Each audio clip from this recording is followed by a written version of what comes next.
Welcome friends to a review on the 2026 Lexus NX 350. This is the premium trim level. The vehicle I am testing, it stickers for about $50,700. And yes, this is one of the trim levels that I do suggest that potential customers should consider checking out. And a special thank you to Lexus of Greensboro, North Carolina for allowing me to do this review. If you're interested in purchasing this vehicle or any other Lexus product, please reach out to Levi Davidson. I will have his information on the screen and in the description box for you to contact. All right, let's get started here. So the NX 350, it's powered by the 2.4 liter turbocharged 4-cylinder engine, producing 275 horsepower and 317 pounds-feet of torque. You can also get the NX 350H hybrid, and then there is a plug-in hybrid known as the NX 450H Plus at the top. Lexus recommends 91 octane premium fuel for all of these engine options, but I appreciate the NX 350 for its power, its price point, and the fact that these NX 350s come standard with all-wheel drive. That is great to see. And fuel economy is still not bad here. It's about 21 city, 28 out on the highway. These vehicles are rather brisk. I enjoyed the performance and effortless thrust of this engine. According to Lexus, these 350 vehicles can do 0 to 60 in about 6.6 seconds. And that seems to be accurate because Car and Driver also achieved a similar 0 to 60 time. But let's get this vehicle out on the road and let's see how it does. Okay, so this generation of the Lexus NX, it came out in 2022. And over the years, I checked out a few different models like the NX 350 F Sport, the plug-in hybrids, etc. And overall, I really do enjoy this new generation because it is significantly improved over the previous NX. And I think this turbo 4-cylinder engine really suits the character of this NX. It's a smaller, more nimble package. The way you see it here, it weighs between 3,880 pounds to about 4,000 pounds, depending on the curb weight figure you take a look at. So it's one of the lighter vehicles to utilize this engine, and it just effortlessly gets up to speed. Engine just always feels potent and eager to accelerate. Sure, there is a subtle raspiness to this engine tone, but by no means is this engine obnoxious to listen to. I don't really mind it because this vehicle is just getting up to speed so quickly.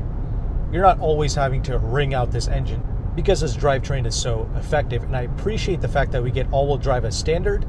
Whether you live in an inclement weather type of area or not, having this all-wheel drive is great to put down this power. You get less slip when you accelerate, so I appreciate that. It just gives you a more refined driving experience. And speaking of refinement, I am pleased to see that this NX 350 Premium, which it's not even a top-of-the-line trim level, but regardless of that, we still have here the double pane glass being used for the front side windows. Really impressive, and this vehicle is rather quiet. Even at these highway speeds, we're not getting a whole lot of wind noise or tire noise, so that is really impressive. In general, this new generation NX just feels really solid, both regarding the drive and the stability, but also this interior space, which I will get to. Now, something else to note regarding this NX 350 Premium, it's going to be the wheel size. So we have here the 18-inch wheels, and the ride is rather supple. I was a big fan of the F Sport model. I felt like that was a really clean driving experience, both regarding the handling and the ride quality, but I'm pleased to say that this non-F Sport Premium model also feels great in the corners. I'm not saying it's like a Porsche GT3 or anything, but your everyday practical handling is really great here. You have good body control, your left-hand, right-hand turns, your long sweeping corners, all of that is handled extremely well. Your occupants are really going to appreciate this overall handling demeanor because nobody inside is going to be flipping or flopping all over the place when you take your everyday turns. And that's really all that matters to me. And in general, I just seek good high-speed stability, and all of that is being delivered here with this NX. Now, of course, a con with this driving experience is it is a bit more bland. You know, it's not the most exciting feeling car to drive. It simply excels at all of the luxury car attributes, which is the main reason why someone is interested in an NX in the first place. And I'm sure that the target audience for this understands that this is not some crazy sports vehicle. It's meant to be a quiet, comfortable cruiser. And it's true, you can be doing like 15, 20 miles per hour over the speed limit and not even realize it. I mean, just doing the exact speed limit, you feel like you're going way too slow in this. But even though this is not a super sporty vehicle, I appreciate this 8-speed automatic transmission. If you want, you can put this vehicle into its manual setting, get on these paddle shifters, and the vehicle responds extremely well. So well done there. With all that established, let's go ahead and let's talk about this interior space now.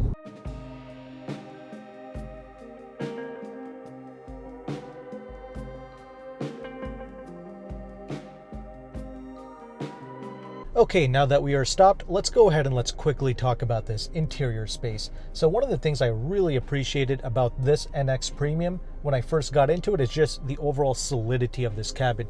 Even when you open and close the doors, they feel solid, and the interior cabin, it just carries that sensation.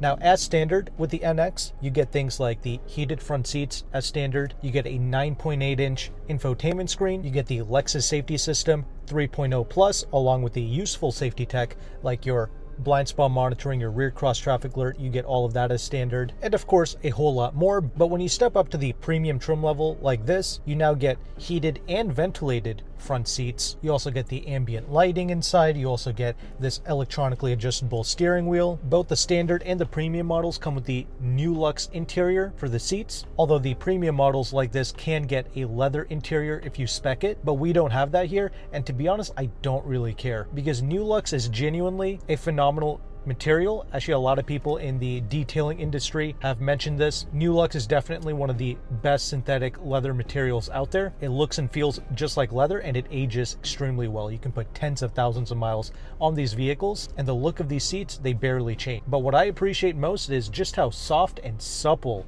these seats feel. That's another thing I noticed as soon as I got into this vehicle and I sat in these seats. They just felt so plush. But the adjustability is really good too. And for the driver, you get a ton of lumbar support, which you can electronically control. So seats are a big pro. And another thing I actually do like about this car is we have the smaller 9.8-inch screen. Of course, you can option the 14-inch display if you wanted to, but we don't have that here. And shockingly, I didn't really notice it at first. I actually think that Lexus did a good job making this 9.8-inch screen look good in this cabin, because we have like this big piano black housing for the infotainment screen. Wish they would use a more matte textured material, but oh well. But the way they have these HVAC knobs placed along with the engine stop start button, you just overall don't really mind having the smaller screen here. Now, the 14-inch display is great, but this does the job just as well. It's just the reason I like the 14-inch displays because Lexus opted to put all of the HVAC controls inside of the infotainment screen, at least the majority of the controls. So having the larger 14-inch display just made it easier to touch, but oh well, this is still fine the way that it is. And the infotainment screen, it continues to be easy to use. You get your wireless Apple CarPlay, your wireless Android Auto as standard. We also have a digital gauge cluster here, and we have a heads-up display. So the buttons on the steering wheel, when you interact with them, it actually shows up on your heads-up display. At first, I wasn't a big fan of this implementation, but I actually got used to it, and I don't really mind the way Lexus has implemented the heads-up display along with the steering wheel controls. I think you will get used to it. I also do like the steering wheel. You actually get a leather wrap steering wheel as standard. It's the perfect size, and I love these paddle shifters. And it's great because if you are a bit more of an aggressive driver or you're doing some type of mountain driving, you can genuinely use these paddles, manually shift this vehicle, and the car responds great. And having quality paddle shifters like this just elevate the experience. I do like this glossy material on the door here. Very cool, very unique. We do have a wireless charging pad here with this premium model, 2 big cup holders in the middle. The door pocket space, it's decent, and I enjoy this center armrest space as well. Glove box is a decent size. We actually do have the garage door home link embedded into this rear view mirror, and we also get a regular sized sunroof up top here. And with this premium model, you are able to option the 17-speaker Mark Levinson audio system. We don't have that here, but once again, similar to the Lexus TX that I reviewed, I am really impressed with this non-ML standard audio system. It is clear, crisp, and it even has some pretty good bass to it as well. So I am pleased to say that if the vehicle that you are interested in does not have the ML audio system, you don't have to be too upset about it. The standard unit sounds great. Now, moving on from that, overall, I do appreciate the NX as a package. It's one of their smaller SUVs, but you still have good space inside. I am 5'11", getting in and out of this SUV. It is a rather easy task, and I can absolutely sit behind myself. Sure, it's not like the RX or the TX back there, but I have good space, and the cargo space in the back is also exceptional for a vehicle of this size. So it's a good driving package. I appreciate the size. The space inside is not bad. I wish they would cut down on some of this glossy black material for the center stack and around the infotainment area, but I'm willing to overlook it because the rest of the cabin is just so solid and well put together. Premium trim level, definitely one to consider. With all this established, let's go ahead and let's conclude this review.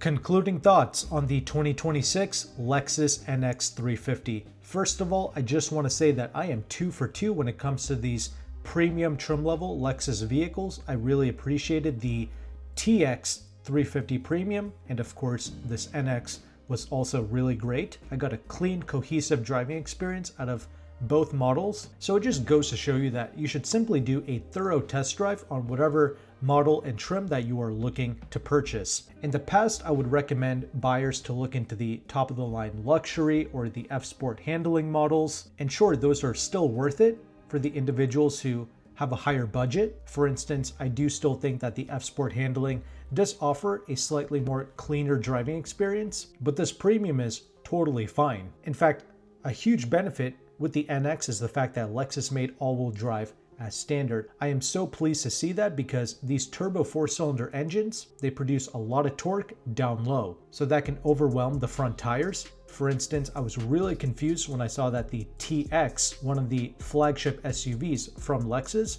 comes standard with front-wheel drive, whereas this smaller NX comes standard with all-wheel drive. You want that all-wheel drive because it really does help put down the power, so that's a big pro for the NX. Now, another big surprise for me was, of course, with the interior space. I mean, every interaction that I got with the vehicle was great, from just opening the door and feeling the solidity of that door and having that same sturdiness continue with the interior cabin. That was great to see. And of course, the suppleness of the new Lux interior seats was also great to see. So I'm really happy that I can now confidently suggest to potential buyers to check out things like the Premium because they come in at a much more attractive price point and they still come relatively well equipped. And what I reviewed here was pretty much like a base Premium. You can add things like the leather interior as opposed to the new Lux. You can also get a 360 camera. You can get the Mark Levinson audio system and a larger 14-inch display, but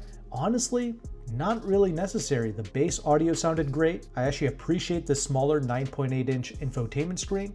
You don't really feel like you're missing out on much. This vehicle is compact enough and easy enough to drive where the 360 camera, not super necessary here. That's really nice to have on the larger vehicles like the TX. The regular backup camera with this NX Premium did just fine. And of course, you get the useful safety tech features as standard, like your blind spot monitoring and much more. I really appreciated the spec as well. Comment below, let me know your thoughts. Overall, I think the NX is a pretty handsome looking vehicle, but this caviar black paint, my gosh, it was really stunning. There is so much metallic flake in this paint. Caviar, definitely one of my more favorite colors now. And that Rioja red interior, pretty classy as well. Kind of reminds me of the Porsche Bordeaux red interior, but this is definitely a more different shade and it's not like overdone or over the top. Cons with this vehicle, I would say that Lexus needs to calm down with that piano black finish on the interior. Actually, a lot of car companies need to calm down with that. And I would also say that the lack of a spare tire is a bit disappointing. Granted, even with the run flat tires, this vehicle was pretty refined. Definitely some quality Bridgestone tires here. And as mentioned in the drive, you do get the double paned front side glass, so it is surprisingly a quiet experience. Now, compared to something like the RX or the TX, I would say that all three of these SUVs really isolate you from the speed. You can be doing like 15-20 miles an hour over the speed limit and not even realize it in all three of these SUVs. But the NX, it kind of differentiates itself from its larger siblings by offering you a slightly more sportier driving experience. I say that in air quotes. It's no Porsche GT3, but there's like a nimbleness and kind of a faster response driving experience that you get overall compared to the RX and the TX, which really doubles down on the luxury aspect, unlike this NX. But I would say that in general, the Lexus driving demeanor it is designed to be a bit more tranquil, relaxed, calm, and chill, but the NX just has a bit of a spicier side to it, if you will. And the 8-speed automatic transmission shifted really well even in the manual mode. So with all that established, I do appreciate the NX. As an overall package and premium trim level, I'm pleased to say it's definitely one to consider. A very special thank you to Flo Lexus of Greensboro, North Carolina for allowing me to check out this vehicle. If you're interested in buying this SUV or any other Lexus product, consider reaching out to Levi Davidson. I will have his information on the screen and in the description box for you to contact. If you found value with this content, make sure to like and subscribe. Thank you again for watching. Take care and goodbye.